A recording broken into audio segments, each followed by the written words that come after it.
ఈరోజు ముఖ్యమంత్రి సహాయ నిధి నుంచి మన తెనాలి నియోజకవర్గంలో ఎవరైతే పాపం మెడికల్ ట్రీట్మెంట్ కోసం కష్టపడిన డబ్బులు ఖర్చు పెట్టుకుని ఆర్థిక ఇబ్బందుల్లో ఉన్న ఆ కుటుంబాలని ఆదుకోవడానికి గౌరవ ముఖ్యమంత్రి గారు చంద్రబాబు నాయుడు గారు పెద్ద మనసుతోటి రాష్ట్ర వ్యాప్తంగా మేము చేస్తున్న కార్యక్రమంలో భాగంగా తెనాలి నియోజకవర్గంలో ఈ రోజున 28 మందికి చెక్కులు ఇవ్వడం జరిగింది.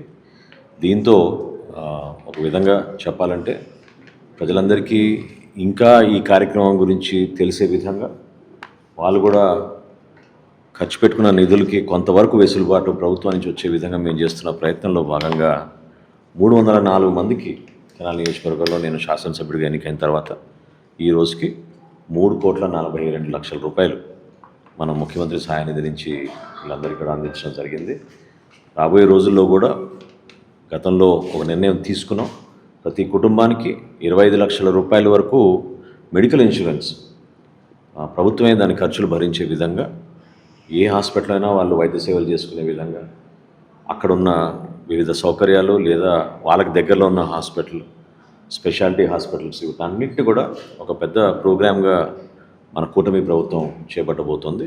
దానికి ప్రత్యేకంగా మన ముఖ్యమంత్రి గారికి ధన్యవాదాలు తెలుపుకుంటున్నాను. ప్రజలు కూడా దయచేసి ప్రభుత్వం చేస్తున్న ఈ అనేక సంక్షేమ కార్యక్రమాల్లో భాగంగా ఈ గౌరవ ముఖ్యమంత్రి గారు ఇస్తున్న ఈ ముఖ్యమంత్రి సహాయ నిధి నుంచి మీకు అందిస్తున్న ఈ ఆర్థిక సహాయాన్ని ఎవరైతే వైద్య ఖర్చుల కోసం ఇబ్బంది పడ్డారో తప్పకుండా మీరు అప్లై చేసుకోండి. మా వంతు మేము మీకు సహకారం అందించి శాంక్షన్ చేపిస్తామని ఈ సందర్భంగా తెలుపుకుంటాం.